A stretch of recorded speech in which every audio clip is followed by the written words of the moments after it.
noches y gracias por vuestra participación y haber atendido a la petición de esta conferencia única que vamos a tener hoy aquí en Chipiona, ¿no? Agradecer a José Manuel y José Antonio, dos personas que vienen de Cádiz, que son una parte muy importante de este proyecto que es el Tsunami Ready. Ellos forman parte, vienen a muchas reuniones y han sido pues la base a través del Instituto de Hidráulica Ambiental y la UNESCO, que nos han hecho que nosotros desde Chipiona seamos un centro Tsunami Ready, ¿no? Bueno, pues ahí tenemos aquí, después de varios años de intentar localizarla, pues a María Belón y a Enrique, este matrimonio español, que fue un poco el que dio las bases para que nuestro director de cine Bayona hiciese esa película tan importante que es Lo Imposible. Hoy nos va a contar su experiencia, por eso estamos aquí, con esa curiosidad y por hacer que después de lo que estamos haciendo aquí, que es preparándonos para lo que pueda venir en el futuro, sabemos que después de lo que ocurra siempre hay alguien que puede contar lo sucedido. Y aquí pues tenemos esta gran oportunidad. En 1755, el maremoto famoso de Lisboa, es curioso, pero es el único y primera catástrofe que ocurre en España, que es perfectamente detallada, donde las autoridades y los gobiernos, tanto de España como de Portugal, se dedican a valorar y hacer estudios para saber lo ocurrido y para saber cómo preverlo. Precisamente lo imposible y el acontecimiento grandioso y brutal que ocurrió en la zona asiática, Indonesia, pues también ha sido un punto de referencia que nos ha puesto a este ayuntamiento y a las administraciones públicas muchísimo más las pilas. Es que en 2004 ocurre lo que ocurre, pero es que en 2011 vuelve a ocurrir en Japón, con lo cual, ¿es posible que ocurra esto en nuestras costas? Pues sí, es posible. Estamos en una zona de dos líneas, de dos fallas, fallas tectónicas, la euroasiática y la africana, con roces continuados, con terremotos, yo diría que casi diarios, fricciones, 2,3, 3,4, 5,6, y un día vendrá el de 8,8, como ocurrió aquel 1 de noviembre a las 10 de la mañana. Y eso, pues indudablemente, si se ocurre en el mar, que es donde están previstas estas fallas, indudablemente las ondas que se producen a través de esto, pues producen olas que llegan a las costas. Y nosotros tenemos 14 kilómetros de costa. Por eso estamos estudiando nuestro entorno y preparándonos para este evento, ¿no?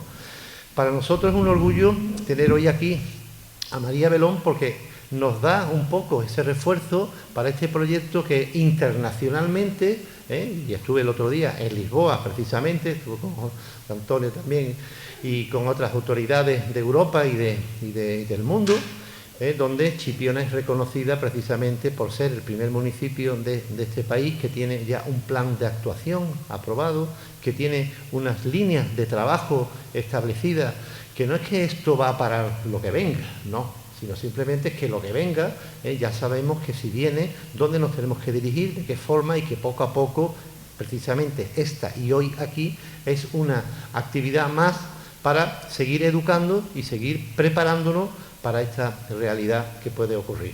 Que ojalá no ocurra y en nuestras vidas no tengamos que pasar esa experiencia que tanto María, Enrique y sus hijos pues padecieron en el famoso terremoto de Indonesia, ¿no? Le contaba esta tarde que estando en Lisboa, un museo que han abierto allí, que es Cuaque, que significa terremoto, el Museo de los Terremotos en Lisboa. Claro, hacerlo en Chipiona va a ser un poquito más complicado, porque Lisboa es una capital y Chipiona es un pequeño pueblecito. Pero había un pequeño cuadro allí, donde había una serie de círculos concéntricos, y cada círculo significaba la potencia de ese efecto de la naturaleza. Y estaba, por ejemplo, el terremoto del Áquila en Italia, estaba el terremoto pequeñito, el de Lorca, estaban varios terremotos que han ocurrido. Después aparece el maremoto de Lisboa, un globo pequeñito, y aparece gigantesco, nada más y nada menos que el terremoto que vivió María allí con su marido y con sus hijos en Indonesia. El más grave es ocurrido en cuanto a potencia, en cuanto a destrucción, ¿no? También hay que entender que, por ejemplo, el terremoto produjo casi 200 y pico mil víctimas. No estaban preparados. El terremoto de Japón, nada más que 15.000 víctimas, está mucho más preparado. ¿Qué significa? Que de esta preparación, de esta concienciación, de este trabajo, de esta preocupación que existe, si nosotros somos capaces de salvar una sola vida, yo creo que la inversión está ya más que justificada y el trabajo que estamos realizando. Así que ustedes que ya me conocen, que yo saben que yo podría estar 7 horas hablando de esto porque me apasiona, yo creo que hoy a quien le vamos a dar un fuerte aplauso es a María, Enrique, que han venido precisamente para contarnos su experiencia y después le podemos hacer las preguntas, ¿no?, que queramos hacer, porque esto va a ser bastante dinámico. Yo, por ejemplo, le hice una y la voy a contestar. Digo, de la película a la realidad, pero siempre se hace una ficción, ¿no?, y se exageran y me contesta que todavía... Bueno, que no lo conteste ella, ¿vale? Así le dejamos ya a sus hijos. Muchas gracias.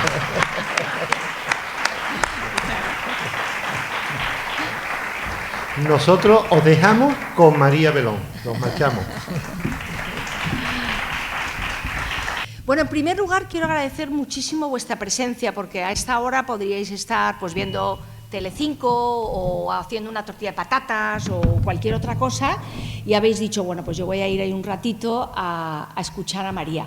Y escucháis a María porque tenéis un alcalde absolutamente maravilloso. Todo el mundo que me conoce sabe que soy todo menos pelota, no soy nada pelota, no tengo pelos en la lengua, pero el alcalde que tenéis es un rara avis, absolutamente un rara avis, una persona que se preocupa profundamente no solo por los ciudadanos de Chipiona de hoy, sino los de mañana, pasado mañana, el otro y el otro.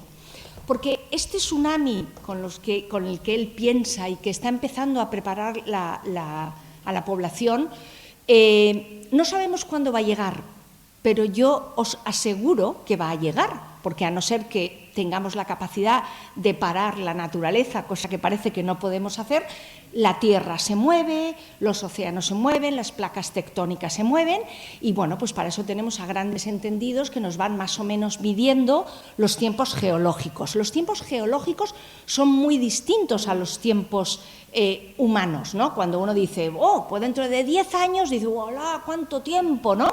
Los tiempos geológicos son tan largos que se dice que en breve va a haber un tsunami, cuando significa que en los próximos 100, 120 años puede que haya un tsunami. Bueno, pues en breve puede que ocurra este tsunami, que vuestro alcalde no quiere engañaros, no solo eso, sino que quiere prepararos. Entonces, siento daros una pequeña noticia mala, y es que vosotros sois los responsables de que esto sea una onda que se expanda. Hay mucha gente que no ha venido hoy porque, bueno, yo no tengo ganas de que me alarmen, bueno, qué pesado con el alcalde todo el día hablando de tsunami, que es un pesado, es que no para.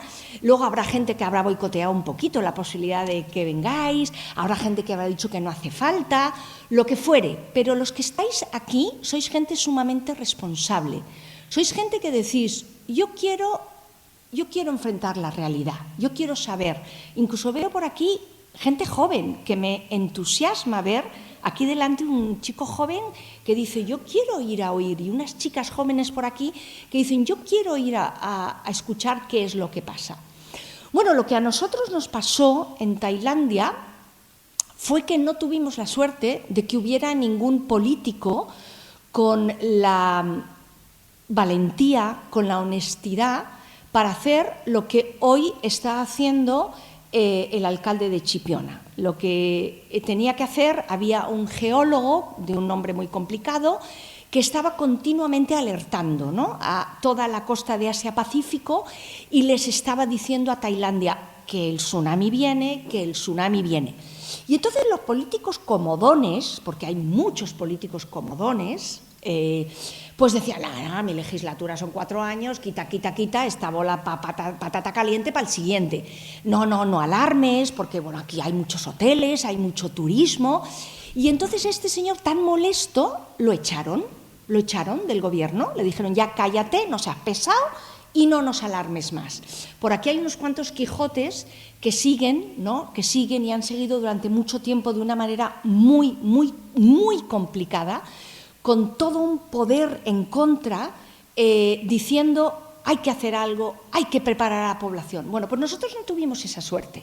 Nosotros llegamos a Tailandia y nadie nos dijo que había una posibilidad de que hubiera un tsunami.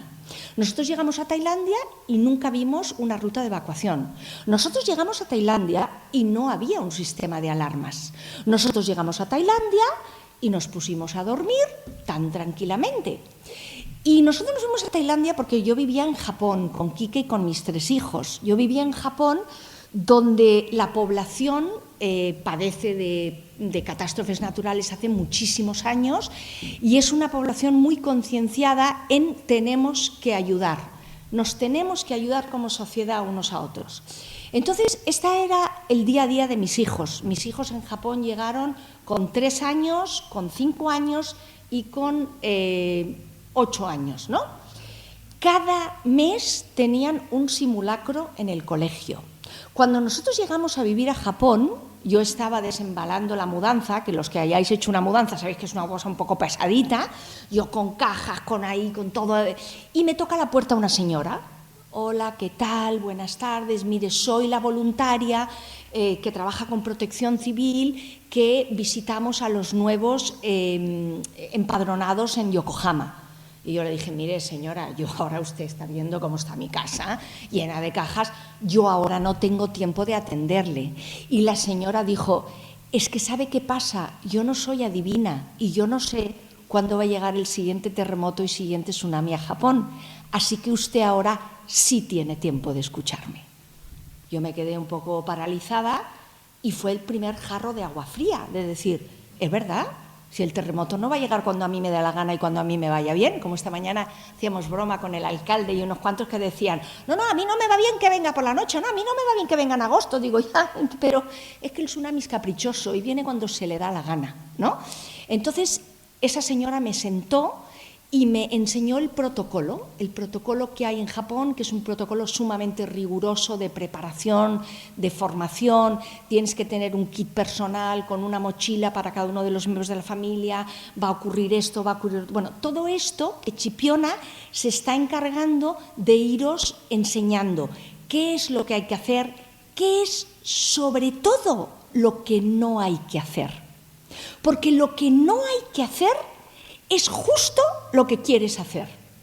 Eres mamá, tus niños están en el colegio ¿y tú qué quieres? Pues tú quieres ir a buscarlos, es normal. Bueno, pues es justo lo que no tienes que hacer. Estás trabajando en una oficina que está a media hora de tu casa y dices, wow, viene un tsunami, ha temblado muy fuerte, yo quiero ir a buscar a mi familia. Pues justo lo que Quique tenía que hacer era lo contrario a lo que su emoción le pedía. No podía coger el coche, porque nadie puede coger el coche en caso de tsunami, porque en Chipiona somos 20.000, pero a veces podemos ser 40.000, a veces podemos ser 200.000. ¿Os imagináis 98.000 coches en las calles de Chipiona? Todos diciendo, no se puede coger el coche, pero yo sí lo voy a coger. Claro, como tú lo piensa todo el mundo. Entonces, la educación significa eso, educar para que entre todos las cosas vayan lo mejor posible. La situación es lo bastante dura, y eso os lo cuento porque yo he estado ahí, es lo suficientemente dura y difícil como para que no sepamos lo que tenemos que hacer, como para que no actuemos con la mente fría, como para que no actuemos con información, con conocimiento. ¿Qué me dijo el alcalde? ¿Qué me dijo el alcalde? Que no cogiera el coche, que no cogiera el coche, no, que yo quiero coger el coche, que no coge el coche, Lolita, ni Pepita, ni José. ¿Qué me dijo? Que no voy a buscar a mi hijo. ¿Por qué? Porque mi hijo tiene su ruta de evacuación en su colegio, va a estar a salvo, luego tendremos un punto de encuentro familiar. Es decir, yo no me voy a enrollar sobre esto porque yo esto no vengo a enrollarme. Yo vengo a contaros cuál fue nuestra experiencia del tsunami, qué es lo que aprendí y cuáles fueron los aprendizajes emocionales que yo saqué de esta situación. Pero a mí, si el alcalde me ha llamado, es un poquito para empezar a generar esta chispa emocional importante, que nos dejemos de hacer los tontos, que dejemos de ser tan idiotas como yo lo fui con esta señora que entró en casa y me dijo: María, le voy a formar de lo que usted tiene que hacer. No, a mí ahora no me va bien. ¿Cómo que no le va bien? ¿Pero cuándo va a llegar el tsunami de Chipiona? Pues no lo sabemos. A lo mejor llega esta noche, a lo mejor la semana que viene, a lo mejor en 10 años, a lo mejor en 6 meses, a lo mejor en 60 años. Y algunos de nosotros ya no estaremos aquí, pero otros sí estaréis. Y sabréis lo que tenéis que hacer. Y habréis formado a su vez a vuestras familias. Y esas familias a los siguientes que vienen. Y Chipiona y su litoral y Andalucía va a estar siempre lista para cuando venga el tsunami. ¿Qué va a venir? Que va a venir es una seguridad del 100%. Hay gente que dice: hombre, Luis Mariano, es que no estés alertando a la gente, no estés alarmando. Esto no es alarmar, esto es contar una verdad un poquito incómoda, porque es más cómodo decir: bueno, no me meto en lío, no me meto en preparar todas estas cosas, no me meto en buscar presupuestos, no me meto en formarme. Eso es mucho más cómodo, pero eso no es responsable, eso no es honesto, eso no es valiente. ¿Qué pasa cuando estás en un tsunami? Pues cuando estás en un tsunami, y vosotros diréis: oye, María, que yo venía a aprender de tsunami, ¿para qué me sacas a mí aquí una ola y una especie de verso de Homero, ¿no? Bueno, pues yo os voy a contar que yo soy una persona amante de los mitos. La Odisea me encanta porque yo, pues bueno, como todos los de España somos de alguna manera de una cultura mediterránea o atlántica, y a mí me encantaba estudiar los mitos. Me gustaba mucho estudiar esos cuentos para mayores, ¿no?, que nos cuentan. Bueno, de todos los cuentos, a mí me encantaba la Odisea, que cuenta, ¿no?, que Ulises salió un día, le dijo: Penélope, espérate un momentito, que voy a una guerra y ahora mismito vuelvo. Pues bueno, el ahora mismito le tardó al pobre Ulises 10 años dando vueltas por todo el Mediterráneo, pasó una cantidad de aventuras tremendas, le buscaron terremotos, magos, serpientes, de todo le pasó al pobre Odiseo. Es un cuento precioso. Pues hay un pequeño estrofa de la Odisea que dice, hecho poema: cuando emprendas tu viaje a Ítaca, ruega que tu camino sea largo, rico en aventuras y descubrimientos. No temas a los lestrigones, a los cíclopes, ni al fiero Poseidón. Y ahí yo, cuando leía este trocito del poema, el fiero Poseidón, a mí el fiero Poseidón no me gustaba nada. El Poseidón es el dios del mar. ¿Y por qué no me llevaba yo también con el fiero Poseidón? Una mujer que ha sido amante del mar, de la playa, que hemos disfrutado siempre muchísimo con Quique, ¿no?, de esos veranos en el mar. Pues porque, esto es un chisme que os voy a contar, porque desde que yo fui madre, desde que yo tuve a mis 3 hijos, cada vez que tenía un hijo, yo tenía una pesadilla, y esa pesadilla era casi igual que esta. Era una gran ola que me venía a buscar y se llevaba a mis hijos. Y yo empecé a no llevarme muy bien con el mar. Yo le tenía miedo. ¿Qué hacemos con los miedos? Los miedos creemos que son esas cosas que tenemos que evitar. Bueno, razones hay muchas que explican el por qué yo pude tener unos sueños recurrentes, predictivos de lo que yo iba a vivir, pero la realidad es que yo no me llevaba muy bien con el fiero Poseidón. Mira, hasta me acuerdo que cuando nos fuimos a vivir a Japón, escogimos apartamento, ¿te acuerdas, Quique? Y yo ahí le pregunto al señor de la inmobiliaria: bueno, señor Watanabe, oye, perfecto, nos quedamos con este apartamento, está cerca del colegio, cerca más o menos del trabajo de Quique, pero una cosa, en caso de tsunami, ¿qué tan a salvo estoy en este apartamento? Claro, el señor Watanabe miró a mi marido diciendo: pobre hombre, con la loca con la que tiene que vivir. Pero el señor Watanabe, pues siguiéndome un poco el protocolo de educación, me dijo: no se preocupe, señora, en caso de tsunami el departamento flota. Y yo me quedé la mar de tranquila. Así de bruta era yo, así de poco formada estaba con lo que significaba un tsunami. Bueno, ¿cómo nos llegan los tsunamis a la vida? Alcalde, usted que sabe un poco más, exactamente cuándo va a llegar el tsunami aquí. Usted sabe mucho, yo un poco, pero ¿no? ¿Se lo digo a la gente o no? Se lo voy a decir, tomen nota, esto es importante, yo de tsunami sé, ¿eh? Cuándo y cómo se le dé la gana. El tsunami va a llegar cuando se le dé la gana a las placas tectónicas. A todos en la vida nos llegan tsunamis, a veces son con agua, a veces no son con agua. Todos somos de un modo u otro sobrevivientes de situaciones muy complejas de la vida. Pues bueno, a nosotros nos tocó vivir un tsunami. Yo deseo de todo corazón que a nadie más le toque vivir eso, por eso me dedico a aceptar todas las invitaciones de todos los alcaldes locos que me llaman para decir, oye María, ven a echarnos una manita, a concienciar un poquito a la población. Pero es que los tsunamis llegan así siempre, cuando y cómo se les da la gana. ¿Cuántos metros? Los que les da la gana. Los que les da la gana. Hagamos la peor de las predicciones para estar lo mejor preparados para saber qué es lo que tenemos que hacer.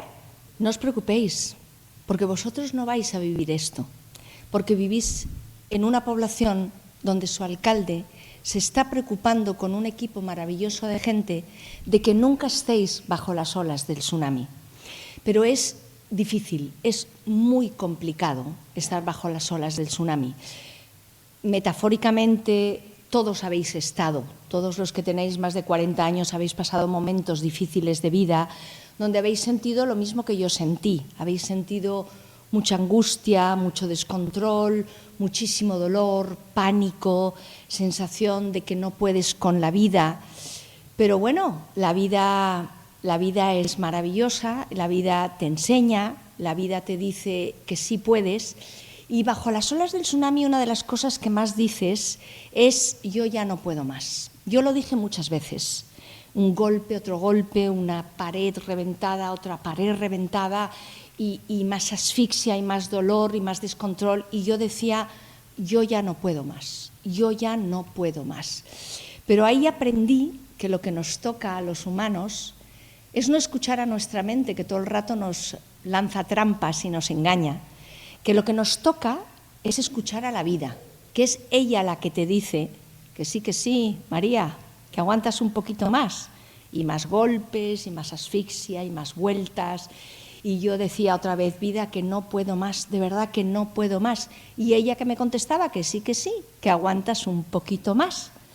Así que ahí aprendí que la fuerza que tenemos los seres humanos es infinitamente mayor que la que tu mente te pueda decir. Por ahí había una señora que empezaba la escena y decía, calla, ¿no? Como diciendo, yo esto no lo voy a aguantar. Claro que lo va a aguantar como lo aguanté yo, como lo aguantamos muchísimas personas, porque nuestra fuerza es muchísimo mayor que la que nos queremos imaginar. Pero no es fácil estar bajo las olas del tsunami. Entonces, insisto, la mala noticia es que vosotros sois la semilla que tenéis que empezar hacer que esto se haga grande en Chipiona, a que todo el mundo quiera escuchar, quiera aprender, quiera mirar los mapas, quiera escuchar qué es lo que hay que hacer, qué tienes que hacer como comunidad, como escuela, como trabajo, como empresa, como restaurante, como colegio, qué es lo que tienes que hacer como familia.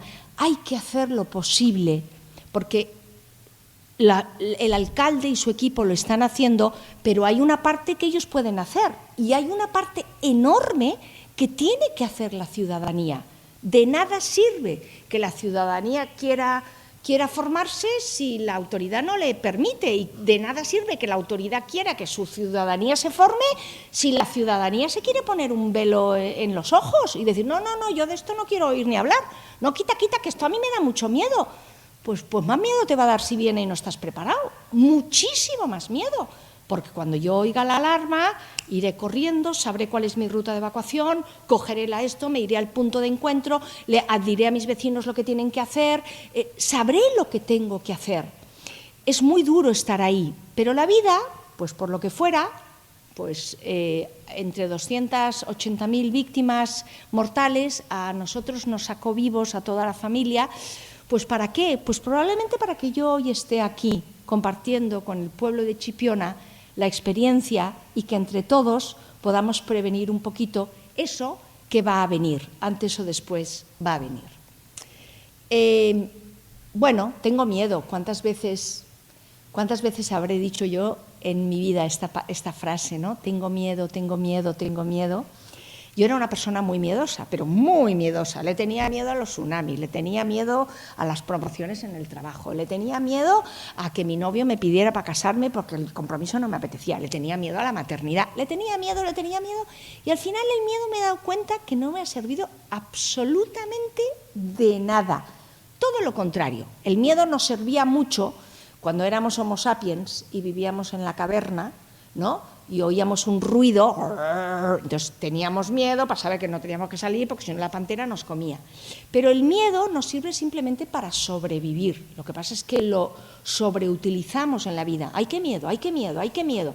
Y luego hay mucho interés en que todos tengamos más miedo de la cuenta de cosas que no corresponde que tengamos miedo y menos respeto por cosas que sí tendríamos que saber.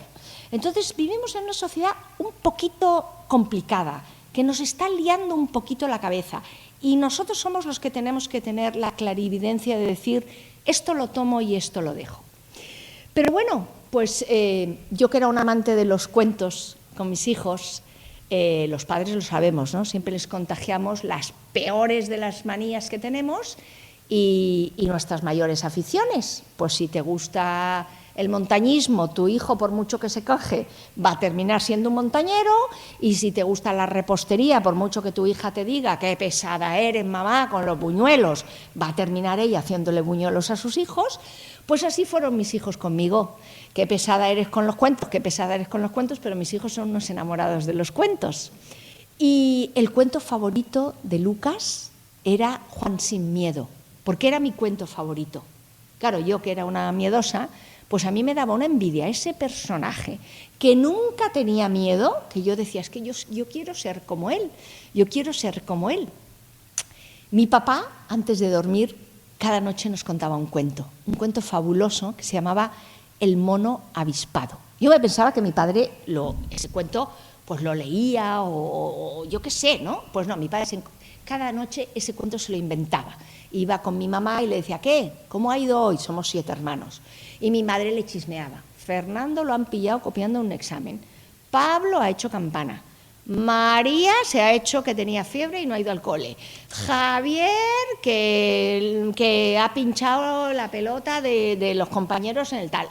Y entonces mi padre metía en el cuento del mono avispado todas esas cosas para que fuéramos aprendiendo que vale la pena vivir por lo que vale la pena vivir, y lo demás son tonterías.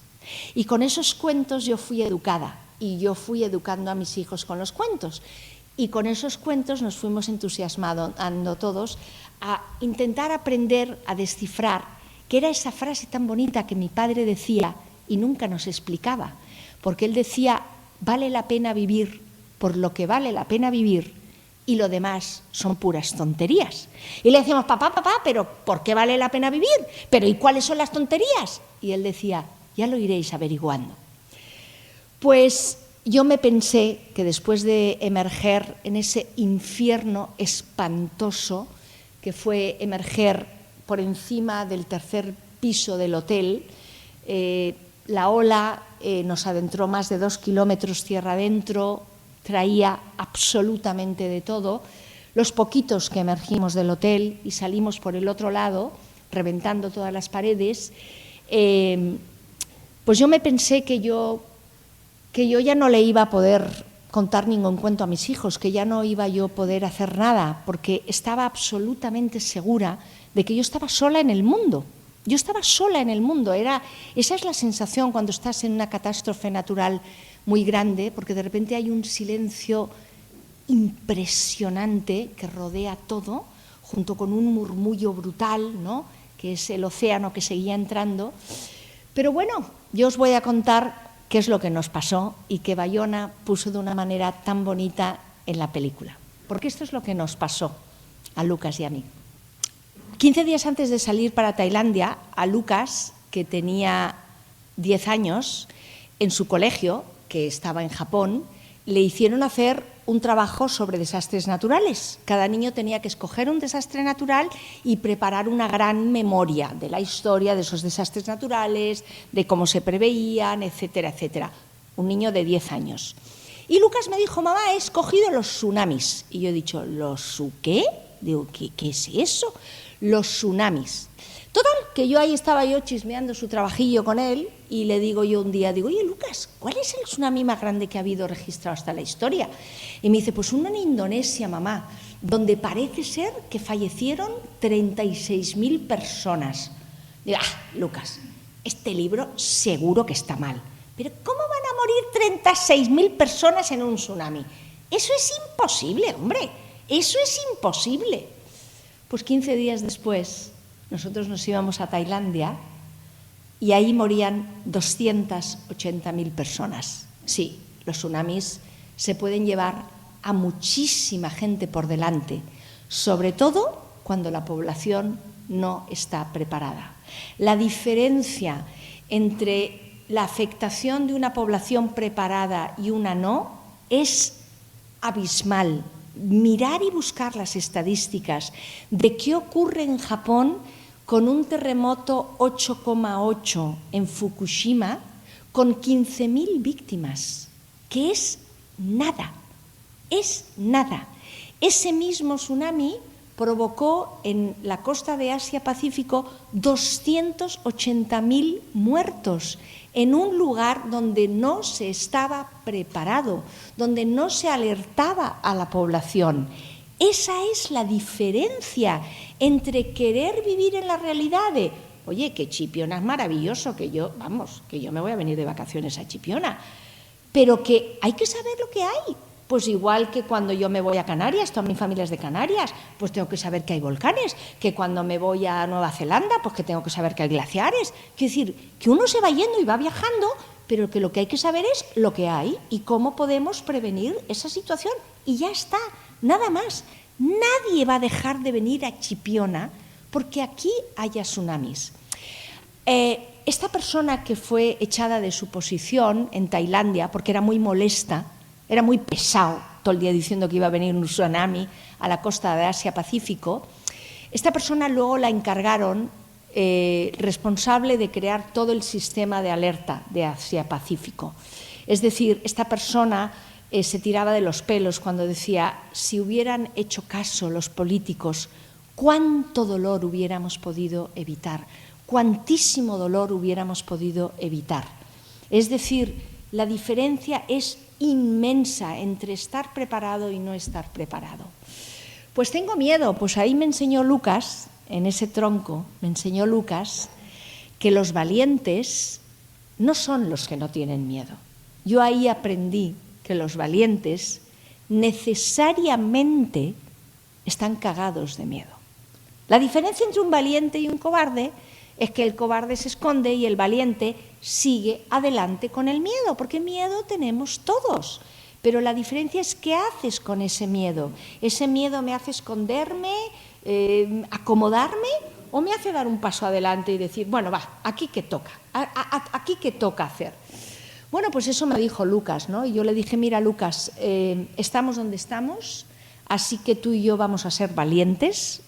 Para eso ya tenemos la primera de las condiciones, que estamos cagados de miedo, porque habían venido 4 olas, cada una peor que la anterior, muy complicado, muy duro, muy difícil.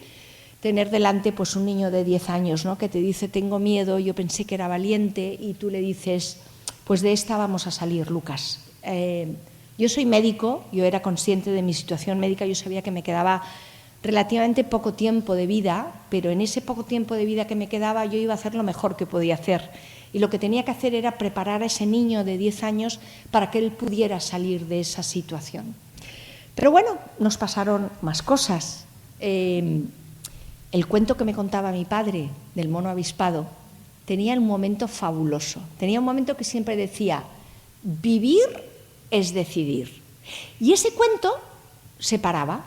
Entonces, estábamos todos los 7 hermanos escuchando el cuento Y el cuento se paraba en el momento más fascinante, donde todos los niños, ¿no?, en la película que dices, ¿qué va a pasar? ¿Qué va a pasar? ¿Qué va a pasar? ¡Pum! Y se va la luz y dices, no, hombre, no, ahora no. Pues mi padre apagaba la luz en el momento en que el cuento estaba espectacular. Mi padre se callaba y decía, pues no sé cómo sigue el cuento. Vivir es decidir. Pero papá, pero si nos estás contando el cuento tú, ¿cómo no vas a saber cómo sigue el cuento? Pues no lo sé. Y ahí es donde mi padre quería que nosotros fuéramos tomando decisiones, porque vale la pena vivir por lo que vale la pena vivir. Y lo demás son tonterías. Entonces mi padre, por ejemplo, decía, pues mira, pues ponía cualquier situación, ¿no? En la selva ha habido un incendio, el mono avispado no sabe qué hacer, el fuego llega a una velocidad inmensa, pues ¿qué hace el mono? Y entonces mi hermano Fernando, el mayor, que es ingeniero, cuadriculado, muy racional, decía, papá, ¿cómo no sabes cómo sigue el cuento? Pues el cuento sigue, pues como sigue, pues el mono salta de árbol en árbol y se salva y ya está. Entonces mi padre decía, bueno, es una manera, podemos seguir así el cuento, pero sus mejores amigos, los armadillos, están ahí abajo y no pueden saltar. ¿Qué hacemos? Y ahí es donde entramos todos a empezar a darnos cuenta que vivir es decidir y que a veces decidir no es muy fácil, porque uno tiene que tener en cuenta que cuando decide toma una opción, pero deja otras en el camino. Entonces, mi hermano Pablo es romántico, alcalde, mi hermano es maestro. Todos los maestros sois unos románticos. Entonces salía mi hermano romántico y decía, no, hombre, no, ¿cómo va el mono a saltar y a quedar a sus amigos ahí? No, el mono baja, coge a los armadillos. Y entonces mi padre decía, pero el mono tiene pelo y el fuego viene que se las pela, igual se nos quema. Es que vivir es decidir, es que hay veces que no es fácil, ¿eh? Hay veces que no es fácil qué decides, qué escoges y qué dejas en el camino. Así que esto es lo que decía mi padre. Bueno, pues a mí el tsunami me dio la oportunidad de contarle a Lucas el que yo estaba segura que iba a ser el último cuento del mono avispado que yo le iba a contar. Porque esto es lo que nos pasó. Nos pasó esto y tuvimos que tomar una de las muchas decisiones que tuvimos que tomar en mitad de esa experiencia. Pues es muy difícil tomar decisiones en esos momentos. Yo soy muy amiga de varios de los sobrevivientes del accidente de los Andes, de la siguiente película que hizo Juan Antonio Bayona, y hay uno de ellos que dice algo muy bonito, ¿no? Dice, sobrevivir en una catástrofe es una línea, una cuerda floja entre la solidaridad y el egoísmo, ¿no? Es muy complicado moverse ahí. Ahí viene la ética y la conciencia, pero son situaciones sumamente complejas. Lucas, un tío con mucho carácter, como su madre, su papá es muy tranquilo, muy noble, su mamá tiene un poquito más de carácter y Lucas salió un poquito a su madre. Y cuando yo le intenté convencer de que fuéramos a buscar a ese niño, él me dijo, cuando yo le dije, ¿qué tal si Tomás y Simón, que tenían en ese momento 5 y 7 años, estuvieran pidiendo ayuda? Y él me dijo, pero mamá, qué tontería me estás diciendo, Tomás y Simón están muertos. Y es verdad, yo le dije, tienes razón, ellos están muertos ahora y eso no importa. Porque es muy complicado, ¿no? En esas situaciones te vas a encontrar con cientos y cientos de personas que necesitan ayuda y tú tienes que ir discriminando si te toca ayudar, si no, si puedes. Por eso es tan complicada la sanación emocional después de una catástrofe natural, porque se genera mucha culpa, se genera mucha angustia, sigues oyendo los gritos de la gente a la que podías haber ayudado y no pudiste ayudar. Y bueno, pues hay que tener toda una preparación, hay que ser resiliente, hay que hacer fuertes a los niños para que sepan cómo actuar, ¿no? No hay que minusvalorar su capacidad de ser maduros en esa situación. A mí me tocó ver en el hospital a gente muy mayor, sumamente infantilizada, y me tocó ver niños con una madurez espectacular. Entonces, no infantilicemos a nuestros hijos, no los sobreprotejamos, ¿no? Hoy en día hay una epidemia de sobreprotección infantil, ¿no? Pobrecito, pobrecito, es que pobrecito, es que... Bueno, pues, quiero decir, aquí estamos como sociedad y hemos sobrevivido a grandísimas catástrofes, a guerras. Van a venir momentos duros en todos los sentidos. ¿Qué hace un niño inutilizado pensando que no tiene fuerza interior, cuando todos tenemos una fuerza interior brutal? Y lo que hay que hacer es sacar esa fuerza interior que todos tenemos. Bueno, pues esto pasa en las catástrofes naturales. Nosotros vemos en los medios de comunicación, pues vemos cómo afortunadamente los medios de comunicación sacan mucho esa solidaridad, ¿no? Es una ola que te emerge de dentro, es brutal la necesidad que tienes de hacer lo que puedas por todo el mundo que está a tu alrededor, pero también sale lo contrario. Ahí no hay grises, salen blancos o salen negros. Sale un egoísmo atroz, espantoso. En la película lo veréis en alguna escena que Quique tuvo que vivir, ¿no? Le pedías $5 a una persona que no le había pasado nada y que sacaba una billetera con miles de dólares y le decías, ¿me dejas $5 para llamar a mi familia? Y te gritaba que no podía repartir su dinero y que no pasa nada, todo está bien. Lo que pasa es que estas situaciones surgen del miedo y lo que hay que intentar es que las emociones en esas situaciones no nos arrebaten, porque las emociones, hay mucha gente que dice, es que Japón es un país muy raro. Es verdad, es un país muy raro. Es un país que ha callado mucho la emoción de todas las personas individuales, porque es un país que tiene que sobrevivir a catástrofes naturales. Y es impactante, aquí que a mí nos tocó vivir varios temblores fuertes en Japón, nadie grita, nadie hace aspavientos, nadie se desmaya, nadie se tira de los pelos. Todo el mundo hace lo que tiene que hacer, porque saben que no es el momento de la emoción. Claro, imaginaros vosotros, ¿no? Nosotros que vivimos en un país de emociones exacerbadas, para lo bueno y para lo malo. Pues para lo bueno es para pasárnoslo bien, para gritar, para saltar y para bailar. Pero lo malo es que en las catástrofes naturales esta sobreemocionalidad no ayuda nada. Hay que colocarse en un espacio de racionalidad. Luego Quique os va a hablar un poquito, porque a Quique fue al que le tocó salir a la búsqueda de su familia desaparecida. ¿Qué es lo que él hizo que a mí me parece increíble, ¿no? Para poder mantener esa sangre fría en decir, esto ahora no toca romperse, no toca llorar, no toca porque no me ayuda a nada, no sirve de nada. Y eso lo ves en la catástrofe. En el hospital lo veíamos, ¿no? La persona que se ponía a gritar histérica, venían las enfermeras y le pegaban un cachetón, pero un cachetón bien dado, porque no sirve de nada el pánico en ese momento, no ayuda. Por eso cuando un salvavidas te va a buscar y tú te estás ahogando aquí en la playita de Chipiona o una olita te está llevando, lo primero que haces si tú estás histérico es pegarte un buen cachetón, con todo el amor del mundo. Y si te lo das, que es un buen profesional. Porque lo que no puede es el irte a salvar y que tú lo ahogues y que acaben los dos debajo del mar. Es decir, se vale sentir pánico, se vale sentir miedo, pero hay que estar preparado, hay que preparar la emocionalidad para tener la sangre fría y poder actuar. Este niño tuvo una sangre fría impresionante, fue alucinante cómo actuó, pero claro, es que estos niños vivían en Japón, estos niños habían sido educados para que una catástrofe natural los viniera a buscar. Sabían lo que había que hacer y lo que no había que hacer, lo que sí te ayudaba y lo que no te ayudaba en estas situaciones. Bueno, ahora vosotros diréis, ¿pero qué viene la publicidad?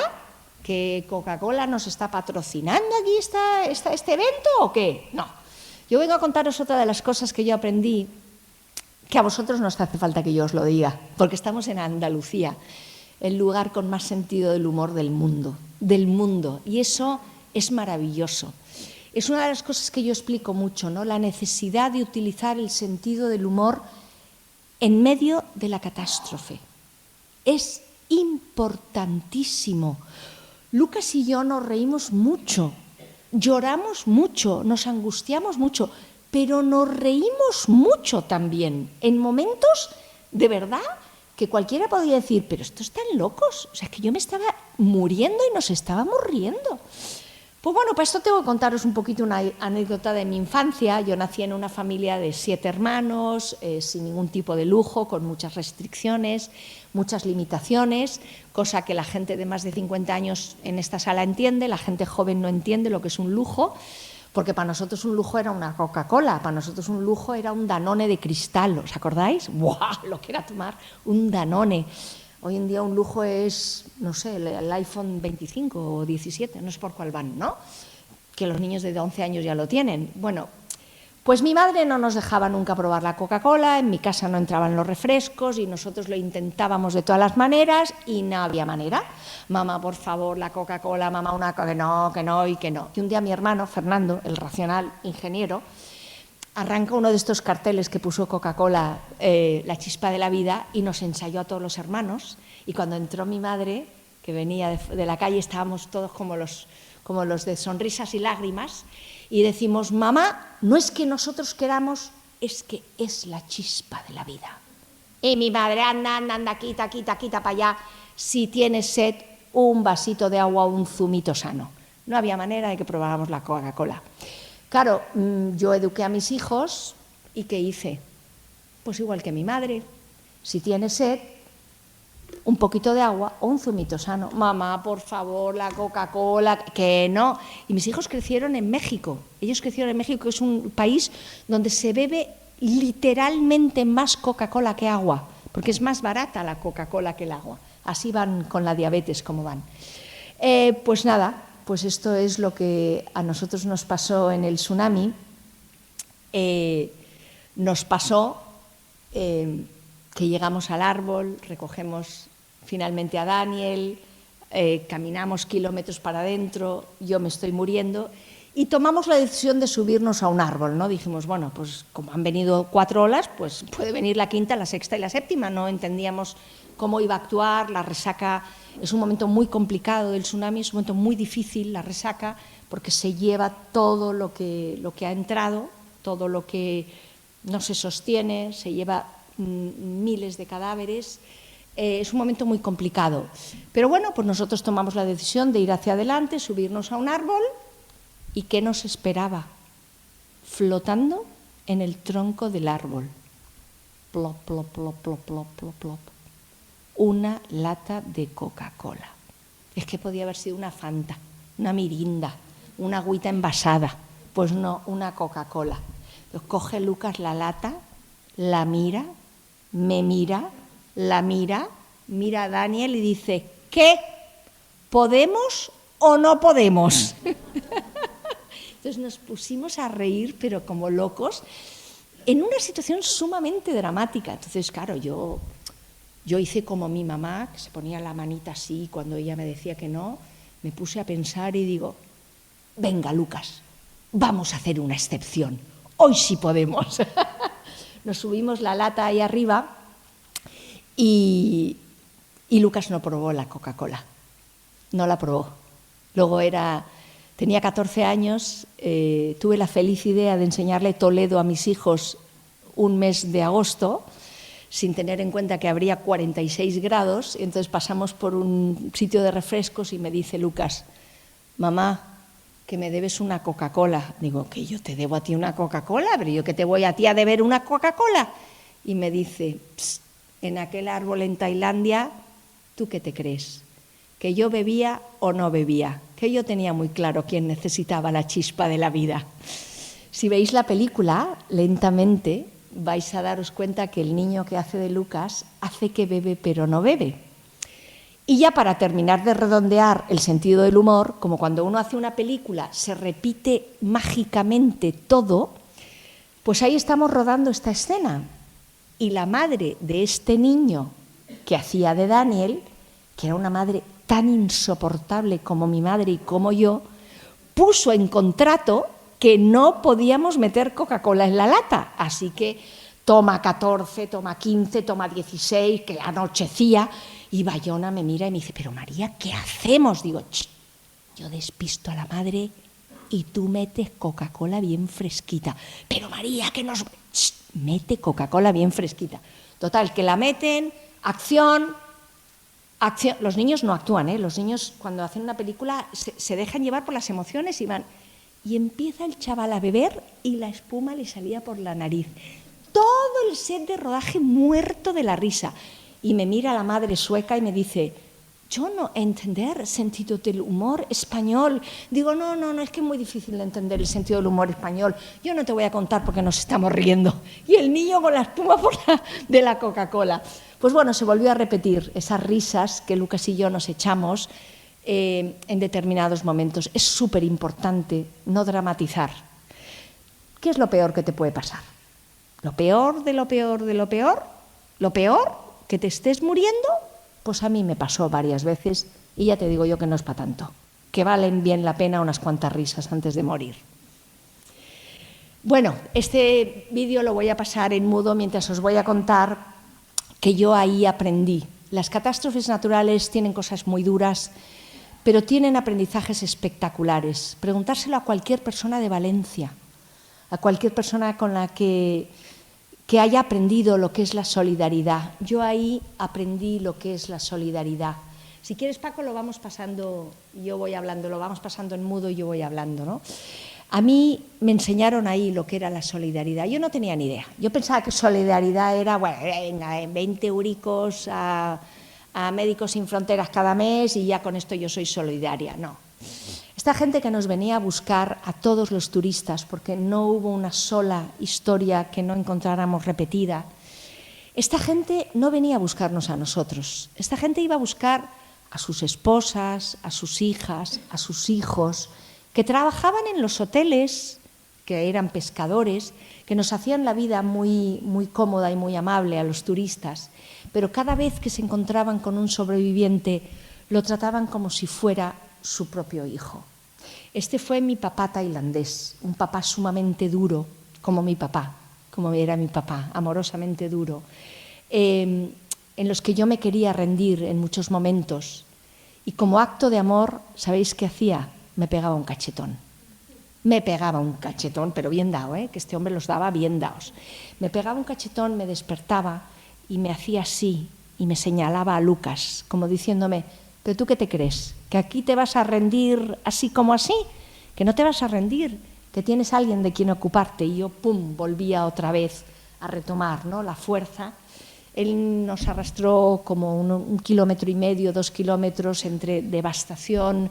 Por supuesto, yo no estaba ni tan guapa ni tan maravillosa como Naomi Watts. Le tuvimos que quitar muchísimo maquillaje porque los espectadores somos muy finos y no podríamos soportar ver la película como realmente salíamos muchos de nosotros, absolutamente destrozados, desnudos y destrozados. Y estas mujeres de los pueblos, estas mujeres que hacen esta escena, no son actrices, son las mismas mujeres que recogieron a todos los turistas que llegaron a sus aldeas y que Bayona solo les dijo, repetir con esta mujer que os vamos a poner aquí lo mismo que hicisteis con todas las víctimas que atendisteis. Pues esto es lo que hacían, nos lavaban, nos vestían, nos cuidaban, pero no era solamente eso. Hubiera sido maravilloso, ya solo con eso hubiera sido maravilloso. ¿Sabéis qué hacían mientras nosotros les agradecíamos entre llantos sus cuidados? Nos cantaban nanas, nos cantaban sus nanas. Y a mí esta nana me llevaba a luna lunera cascabelera, esa luna lunera cascabelera que me cantaba mi mamá y mi abuela para dormirme y literalmente me mantuvieron viva. Así que yo ahí aprendí que lo que hacemos los seres humanos es casi siempre lo mismo, ¿no? Bueno, unos maestros, otros médicos, otros de protección civil, otros ingenieros, pero bueno, más o menos hacemos todo lo mismo, vamos al trabajo, volvemos, cuidamos de nuestra familia, nos vamos de vacaciones. No es lo que hacemos lo que nos distingue como seres humanos. Esto me lo enseñaron estas mujeres. Es cómo hacemos, lo que nos distingue como seres humanos. Es cómo cuidamos de lo nuestro, cómo trabajamos nuestra responsabilidad. Así que pues yo aprendí que lo mejor que puedo hacer en mi vida es cada día, haga lo que haga, cantar mi mejor nana. Porque yo estaba segura de que yo nunca más iba a volver a ver a mis hijos, yo nunca más iba a volver a abrazar a Quique, y ahí me di cuenta, ¿no?, de qué estúpida había sido peleándome tantas veces con él, porque cuando hacía las lentejas no ponía la cebolla como había que ponerla, ¿no? Y es que pones mucha, pones poca, es que no me escuchas, ¿no? Y ahí nos enzarzábamos en unas discusiones, no sé si os sonará, ¿no?, pero uno se enzarza en unas discusiones tan estúpidas, y de repente viene la muerte a buscarte, viene la devastación, y todo lo colocas en su sitio, ¿no? Y de repente empiezas a decir: vale la pena vivir por lo que vale la pena vivir, y lo demás son tonterías. Y os voy a contar el último trocito del cuento del mono avispado.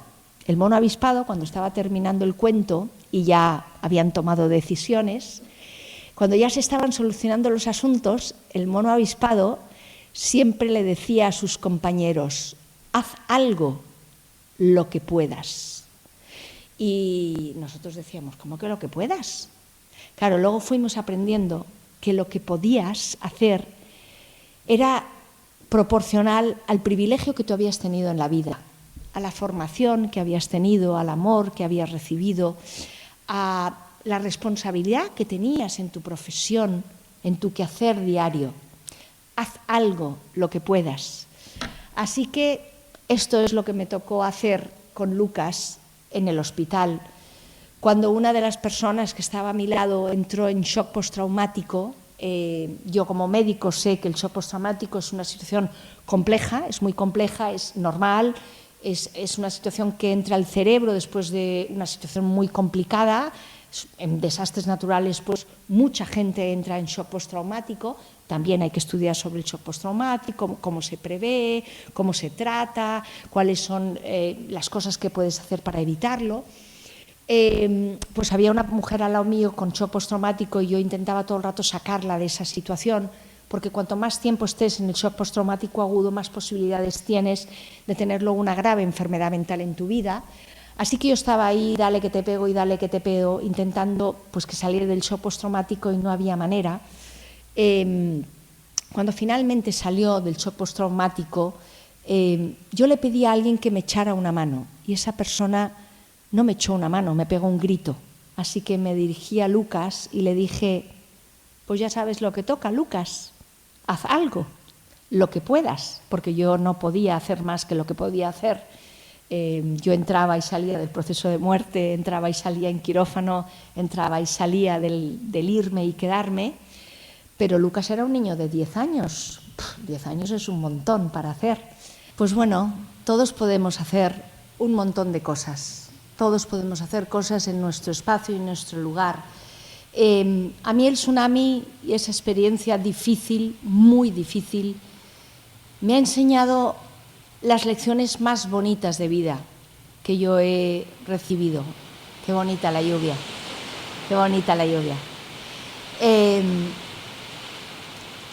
Yo no quiero que nadie aprenda a través de esa experiencia, pero no depende de nosotros. Depende de que el tsunami quiera llegar o no llegar. Lo único que os pido es que sigáis en el empeño de estar preparados, de preparar siempre a las siguientes generaciones, porque la costa andaluza es uno de los lugares más bonitos del mundo, pero es un lugar de riesgo de tsunamis y tenemos que estar listos. Y yo quiero ahora que suba Quique y cuente un poquito cómo es y cómo ha sido su experiencia. A él no le gusta hablar, pero a mí me gusta que hable, porque habla muy bonito. Y que cuente un poquito la experiencia de lo que es buscar a los desaparecidos, mantener la calma. Y nada más, os agradezco mucho este ratito de escucha, la paciencia y sobre todo la invitación del alcalde para seguir trabajando entre todos en que la población esté preparada. Así que nada, buenas noches.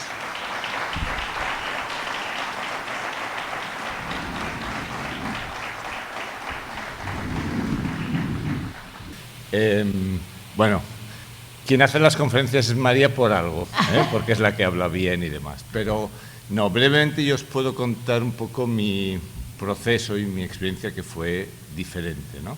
No sé si los que hayáis visto la película, si os acordáis un poco, ¿no? Cuando llega la ola, estamos todos en la piscina, María está leyendo un libro y yo estoy jugando con los niños con una pelota, la pelota sale de la piscina y en ese momento llega la ola y nos arrastra.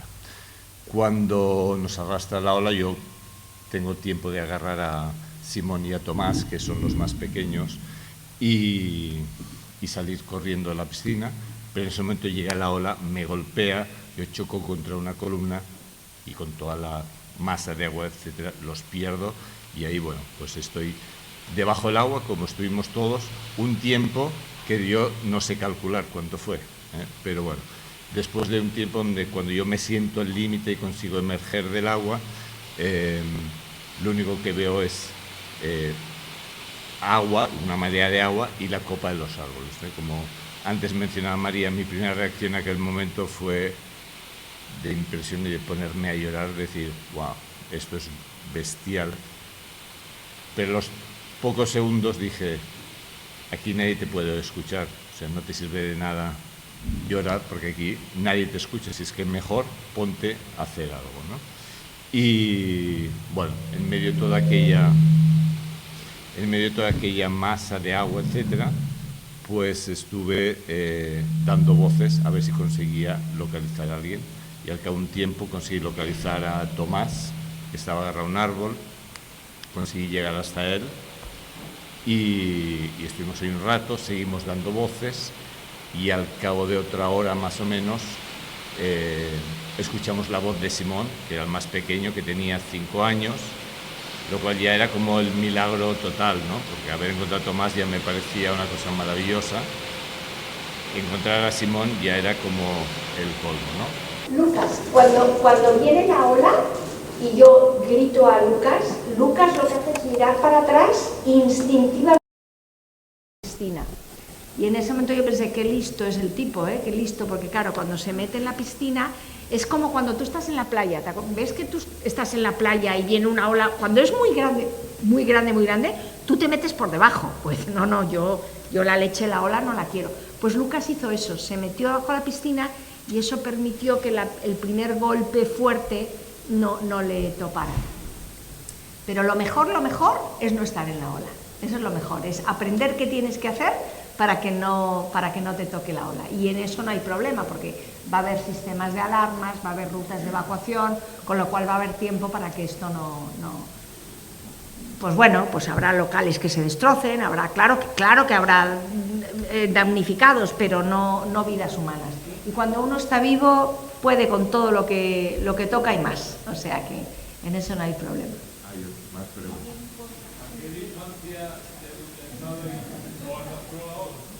Nosotros calculamos que más o menos 1,5 km, 2 kilómetros, más o menos. Desde el hotel hasta donde para la ola y luego empieza la resaca. Pero curiosamente, nosotros estábamos muy cerca, pero donde emergimos fue en sitios totalmente separados. Sí, estábamos en la misma, estábamos a 15 metros de distancia, pero unos aparecieron por un lado, o sea, depende de la corriente del agua, te lleva por un lado o te lleva por otro. Entonces, el grupo de Lucas y yo y el grupo de ellos aparecimos muy distintos, en lugares muy distintos. La fuerza del agua es impresionante. Sí.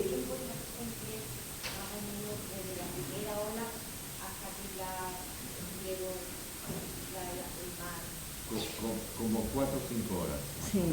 Sí. Pero es muy difícil porque cuando estás en un shock postraumático, una de las cosas que pasa es que el tiempo desaparece. Es muy difícil, la sensación de tiempo te desaparece. A lo mejor algo que alguien te dice, has estado 15 minutos en el árbol, a ti se te ha hecho 3 horas. Y al revés, cosas que piensas que han sido rapidísimas, te dicen, no, si tardamos 45 minutos. Entonces la percepción del tiempo desaparece. Tampoco ayuda mucho la percepción del tiempo. Ayuda para llegar al cole, para llegar al trabajo, pero en un momento de esos tampoco te aporta mucho. Yo, por ejemplo, me orientaba con Lucas por el sol, ¿no? Entonces estábamos en el árbol y de repente empezó a anochecer. Y en Tailandia anochece a las 5 y pico de la tarde, entonces dijimos, pues han tenido que pasar muchas horas porque ya está anocheciendo, pero realmente es muy complicado la percepción del tiempo. Caballero.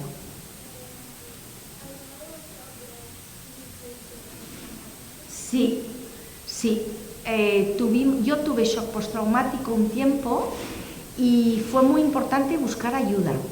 A pesar de que yo soy médico y yo lo había estudiado, cuando una cosa es saberlo teóricamente y otra cosa es vivirlo. Y luego nuestros hijos también, un par de hijos también tuvieron.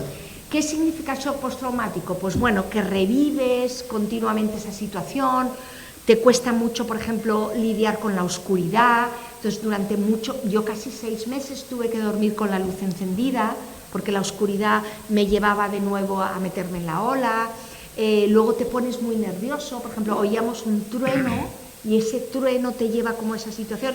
Entonces, un shock postraumático es como que te asustas mucho más de lo que te tienes que asustar con cosas que son muy sencillas, y poquito a poco tú tienes que ir enseñando al cuerpo que no pasa nada, pero es un ejercicio, hay que ir a terapia, hay que trabajarlo, y los terapeutas son maravillosos ayudándote a decir, oye, tú no, tranquilo, que esto ahora estás agobiado, preocupado, pero esto va a pasar. El shock postraumático, como todo, si tú buscas ayuda, pasa.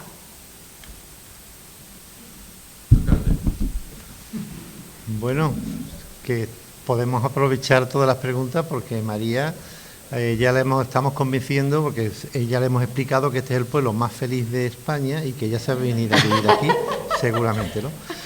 Pero me gustaría, antes de terminar, pues agradecer de verdad la presencia de José Manuel Calvo, que es un técnico de protección civil de Cádiz, capital, que está ahora en el momento precisamente que ya Chipiona ha pasado, de elaboración de su plan de actuación local ante el riesgo de tsunami y de que la UNESCO les reconozca como tsunami. Esa no es la sirena. Es un simulacro.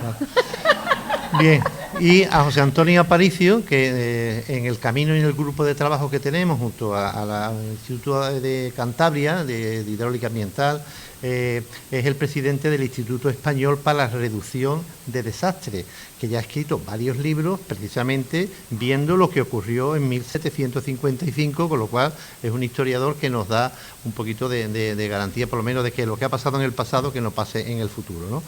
Y bueno, en eso estamos, en lo que muy bien ha explicado María, de explicar, y tenemos la suerte de haberla tenido a ella y a Quique, de que nos hayan contado esa experiencia, una experiencia única que la tenemos en una película magnífica de Bayona, en muchos idiomas, que recorre el mundo y que circunstancialmente, como el tsunami ocurrirá en breve, dentro de 500 o 600 años, pero no escoger aquí, tenemos tiempo para ver esta película muchas veces.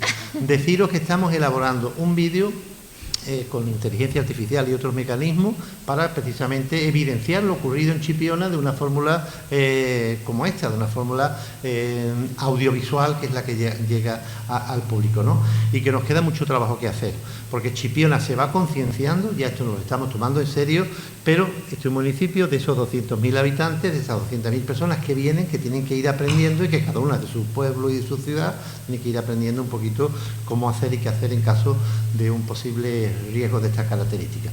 No os molestamos más, le vamos a dar un fortísimo aplauso a María y le vamos a decidir, porque ella va a venir muchas más veces a Chipiona. Muchas gracias.